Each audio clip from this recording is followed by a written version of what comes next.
नमस्कार दोस्तों, स्वागत है आपका हमारे इस YouTube चैनल सनातन सूर्यलोक में। जय भोलेनाथ। भोलेनाथ की कृपा आप और आपके पूरे परिवार पर सदैव बनी रहे। दोस्तों, आज की इस खास वीडियो में जानेंगे कि आखिर मुख्य द्वार पर जल छिड़कने का समय क्या होता है और सही विधि क्या होती है। किस समय हमें जल छिड़कना चाहिए मुख्य द्वार पर? क्या मुख्य द्वार पर जल छिड़कने के लिए स्नान करना जरूरी है या बिना स्नान किए भी मुख्य द्वार पर जल का छिड़काव किया जा सकता है? झाड़ू लगाने से पहले या फिर झाड़ू लगाने के पश्चात जल छिड़कना चाहिए? और एक और प्रश्न आया है कि क्या पीरियड्स में हम अपने घर के मुख्य द्वार पर जल का छिड़काव कर सकते हैं या मुख्य द्वार पर दीपदान कर सकते हैं? और जल से ही जुड़ा हुआ एक और प्रश्न है आपका कि मंदिर में जो प्रतिदिन हम एक जल रखते हैं, उस जल का हमें क्या करना चाहिए, किस प्रकार प्रयोग करना चाहिए? क्या हम उसे खाने में प्रयोग कर सकते हैं या फिर हम किसी पौधे में डाल सकते हैं? उस जल का उपयोग किस प्रकार से होना चाहिए? और मुख्य द्वार पर जल छिड़कने से संबंधित आपका अगला प्रश्न है कि कई ऐसे लोग हैं जो कि फ्लैट में रहते हैं, कुछ ऐसे लोग हैं जो कि किराए के मकान में रहते हैं, एक ही कमरे में रहते हैं, तो उन्हें अपने घर पर मुख्य द्वार पर दीपदान किस प्रकार से करना चाहिए, जल किस प्रकार छिड़कना चाहिए, मतलब वो किस जगह को मुख्य द्वार मानकर वहां पर मुख्य द्वार से जुड़े हुए उपाय करें। तो आज की वीडियो पूरी तरह से आपके प्रश्नों पर ही आधारित है, इसलिए बहुत महत्वपूर्ण है, पूरा जरूर देखिए।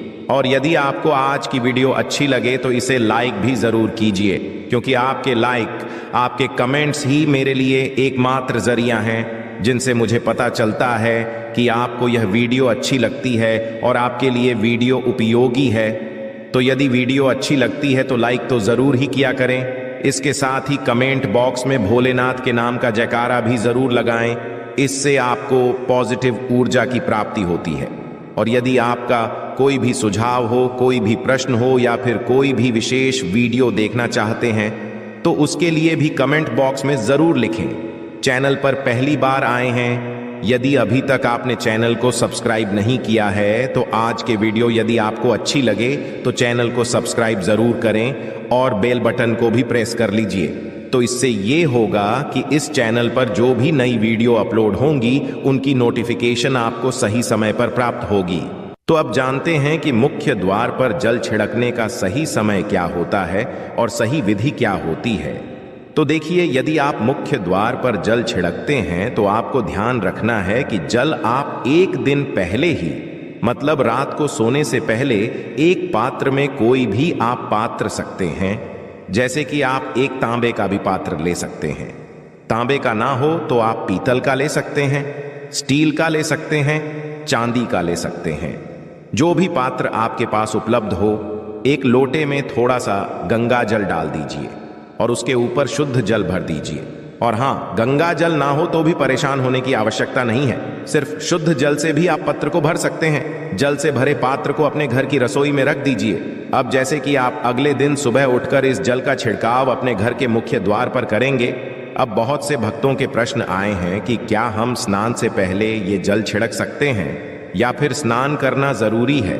देखिए, मुख्य द्वार पर जो सुबह सवेरे सबसे पहले जल छिड़का जाता है, जैसे कि जो रसोई में रखा हुआ जल होता है, ये एक तरीके से उपाय के तौर पर किया जाता है। घर में किसी भी प्रकार की परेशानी हो, किसी भी प्रकार के दुख दर्द रहता हो, गरीबी हो या फिर कलह क्लेश बहुत अधिक रहता है, मतलब किसी भी प्रकार की नेगेटिव ऊर्जा से आप परेशान हैं, बहुत समय से परेशानियों में ही घिरे हुए हैं, तो ऐसे में घर की रसोई में जल रखा जाता है और यही जल घर के मुख्य द्वार पर सुबह उठकर छिड़का जाता है।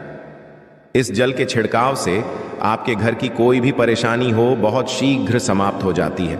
उपाय को करने से आपके घर में सुख समृद्धि भी आती है, कलह क्लेश से भी मुक्ति मिलती है, बीमारियों से भी मुक्ति मिलती है।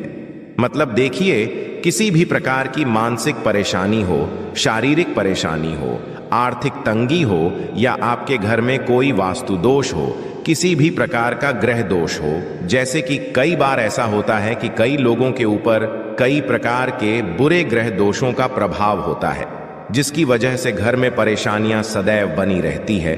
तो ग्रह दोषों के प्रभाव से भी आपको मुक्ति मिलती है, दोष और पितृदोष भी समाप्त होता है।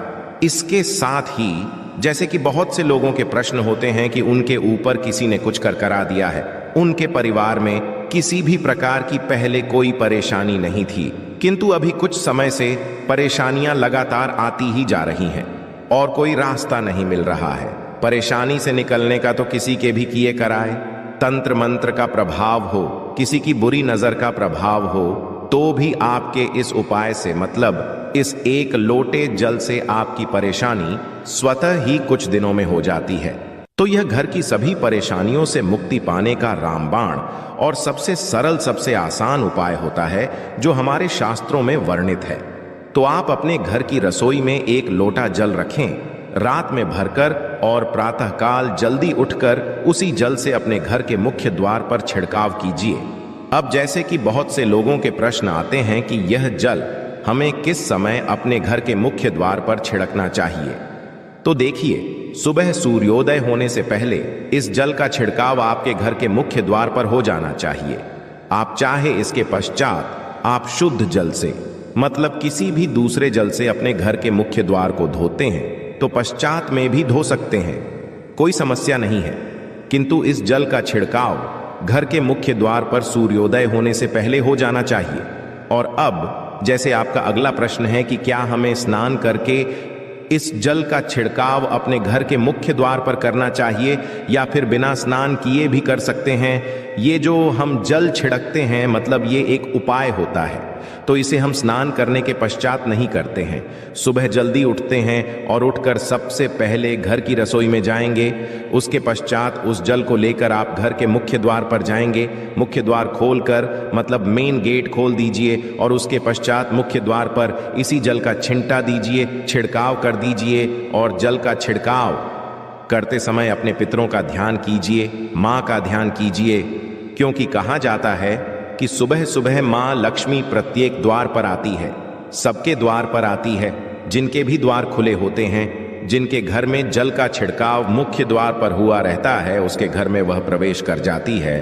तो माँ लक्ष्मी का अपने मन में ध्यान कीजिए और एक तरह से प्रार्थना कीजिए कि हे माँ लक्ष्मी, आप मेरे घर में प्रवेश करें, मैं आपका स्वागत करने के लिए तैयार हूं। और इसके पश्चात अपने पितरों का ध्यान कीजिए, क्योंकि हमारे घर की जो दहलीज होती है वहीं पर पितरों का वास माना जाता। तो जब आप दहलीज पर जल के छींटे देते हैं तो आपके पितृ बहुत हो जाते हैं, प्रसन्न हो जाते हैं और उनका आशीर्वाद भी आपको प्राप्त होता है। तो सुबह जो आप जल छिड़कें, इसके लिए स्नान करने की आवश्यकता नहीं है, बिना स्नान किए भी कर सकते हैं। और अब आपका अगला प्रश्न है कि क्या झाड़ू लगाने के पश्चात हमें जल का छिड़काव करना चाहिए या फिर झाड़ू लगाने से पहले भी जल का छिड़काव कर सकते हैं। देखिए, जैसे मैंने आपको पहले ही बताया, सोकर उठने के पश्चात सबसे पहला कार्य जो आपको करना है वो जल का छिड़काव ही करना है।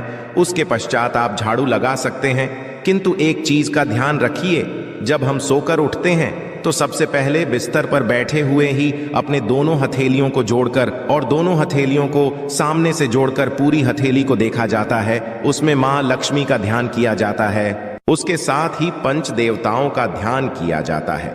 देवता कौन कौन से होते हैं? माँ दुर्गा, भगवान शिव, भगवान श्री हरि विष्णु, गणपति गजानन और भगवान सूर्य देवता। पंच देवताओं का ध्यान हम अपने हाथों में ही करते हैं, हथेलियों में ही करते हैं। करा करें। वास्ते लक्ष्मी कर्म देह, सरस्वती करमूले, तू गोविंदा प्रभाते प्रदर्शन। हम इस मंत्र का उच्चारण आप चाहें तो कर सकते हैं, नहीं करते हैं तो भी कोई बात नहीं। अपने इष्ट देवता का और पंच देवताओं का ध्यान अपनी हथेलियों में कर लीजिए। उसके पश्चात दोनों हाथ जोड़कर सभी देवी देवताओं को प्रणाम किया जाता है और उसके पश्चात अपने हाथ से पृथ्वी का स्पर्श करते हैं। धरती को छूकर प्रणाम करते हैं 2 बार या 3 बार और उसके पश्चात अपना दाहिना पांव पृथ्वी पर रखते हैं, धरती पर रखते हैं। उसके पश्चात ही बाकी के जो सभी कार्य होंगे वो उसके पश्चात ही किए जाएंगे। जल का छिड़काव आप उसके पश्चात ही करेंगे। सुबह उठने के पश्चात सबसे पहले हथेलियों के दर्शन, फिर धरती को प्रणाम कीजिए, फिर धरती पर पैर रखिए और उसके पश्चात रसोई में जाकर आपको जल लेना है और घर का मुख्य द्वार खोलकर मुख्य द्वार पर जल का छिड़काव करना है, माँ लक्ष्मी का और अपने पितरों का ध्यान करना है। उसके पश्चात आप अपने घर में आ जाएंगे। और उसके पश्चात जो भी आपके रूटीन वर्क होते हैं, मतलब झाड़ू लगाएंगे या फिर आप स्नान करेंगे, ये सभी उसके पश्चात किए जाएंगे। और अब जैसे कि कई लोगों